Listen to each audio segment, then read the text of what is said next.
8 मार्च महिला दिवस और महिलाओं की सुरक्षा के बारे में बात होती है, महिलाओं को आगे बढ़ाने की बात होती है। लेकिन कहीं ना कहीं हम हर रोज ऐसी खबरें पढ़ते हैं जहां महिलाओं पर अत्याचार की भी बात होती है, बलात्कार की बात होती है।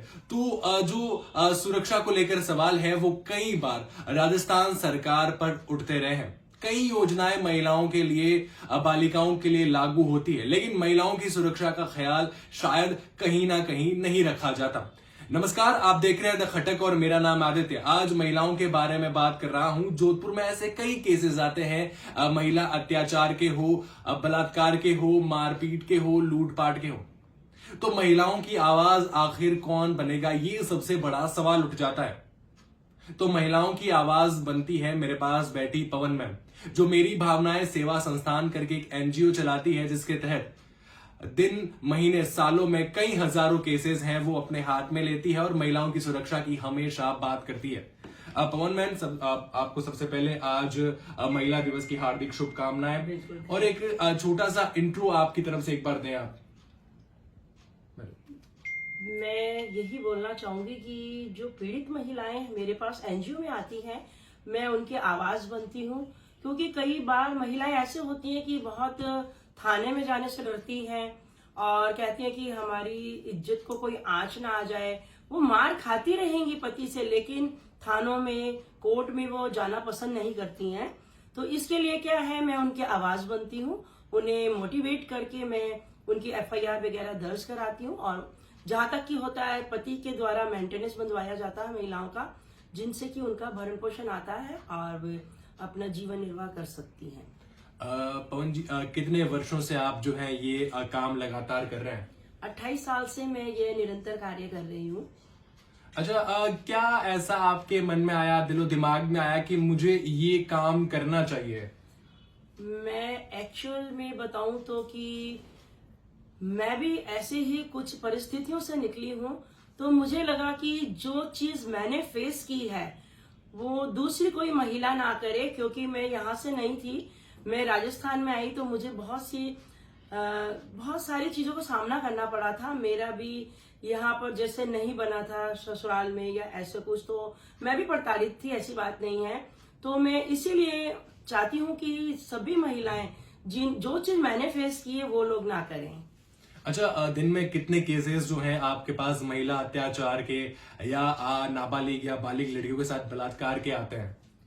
मेरे पास दिन में एक बलात्कार का केस तो आ ही जाता है। या तो वो विधर्मी वाला होता है या दूसरा होता है कि अपनी बच्चियां, नाबालिग बच्चियां किसी के साथ चली जाती हैं, तो आ ही जाते हैं। तो फिर उसमें भी बहुत बाधाएं आती हैं। जैसे कि माँ बाप आ तो जाते हैं, वो बोलते हैं कि नहीं, अभी बच्ची हमारी छोटी है, कि मैडम नहीं, हम एफआईआर नहीं कराएंगे, हमारी इज्जत खराब होगी, इसका रिश्ता आने में हमें बहुत सारी दिक्कतें आएंगी। तो मैं उन्हें मोटिवेट करती हूँ कि ऐसा कुछ नहीं होगा, वो जमाना चला गया जब ऐसा कुछ होता था, लेकिन अभी ऐसा कुछ नहीं है। आप एफआईआर दर्ज कराएं, ऐसा कुछ नहीं होगा। तो हम कंधे से कंधा मिलाकर परिवार का साथ देते हैं और एफआईआर दर्ज कराते हैं। अच्छा, सिर्फ जोधपुर में ही आपकी संस्था जो है वो काम करती है या आपको कई और कितने किलोमीटर का सफर जो है तय करना पड़ता है और महिला सुरक्षा पर आवाज उठानी पड़ती है? मुझे देखो, तकरीबन सभी गांवों से, ओसिया, फलोदी, नागौर, बीकानेर, कई जगहों से मुझे फोन आते हैं और मैं वहां जाती भी हूँ और उनकी आवाज बनती हूँ। क्योंकि बलात्कार तो हर जगह होता है और हर जगह महिलाएं हैं जो प्रताड़ित हैं, तो मैं जाती हूँ और उनकी आवाज बनती हूँ।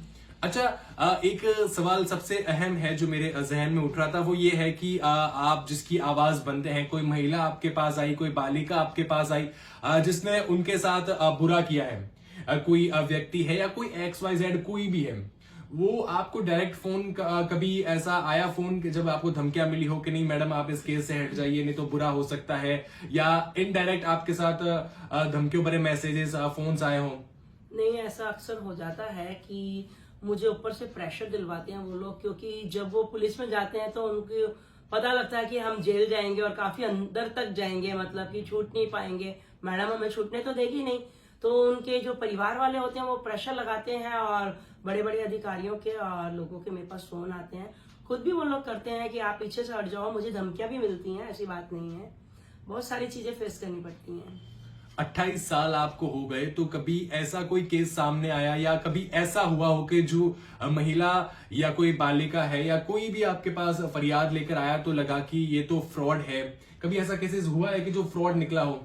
नहीं, फ्रॉड देखिए, जब महिला हमारे पास आती है, जब हम उनसे बात करते हैं, तो बातचीत के दौरान ही 28 साल का एक्सपीरियंस है, तो उसमें हमें पता लग ही जाता है कि ये महिला क्या चाह रही है। तो हम उस हिसाब से अपना कार्य करते हैं और जिसको हमें जरूरत हमारी जिसको पड़ती है, हम उसे ही अपनी हेल्प देते हैं। अच्छा, आखिर में आज महिला दिवस विशेष जो है राज्य सरकार की तरफ से भी कई योजनाएं चलाई जाती है, महिलाओं की सुरक्षा पर भी बात होती है, तो आपकी तरफ से क्या मैसेज है जो रहेगा हमारे व्यूअर्स के लिए? मैं तो सरकार को यही कहना चाहूंगी कि सबसे पहले जो आजकल ये रेप वाले केस बहुत हो रहे हैं और इसमें जो एफआईआर है वो बहुत ही लेट दर्ज होती है, वो टालते रहते हैं, जैसे कि 1 दिन 2 दिन 4 दिन। तो मैं इसमें यही सरकार से कहूंगी कि जल्द से जल्द एफआईआर दर्ज हो और इसका जो चालान पेश है वो भी सिर्फ 1 महीने या 15 दिन के अंदर अंदर हो जाना चाहिए ताकि मुलजिम को सजा मिल सके।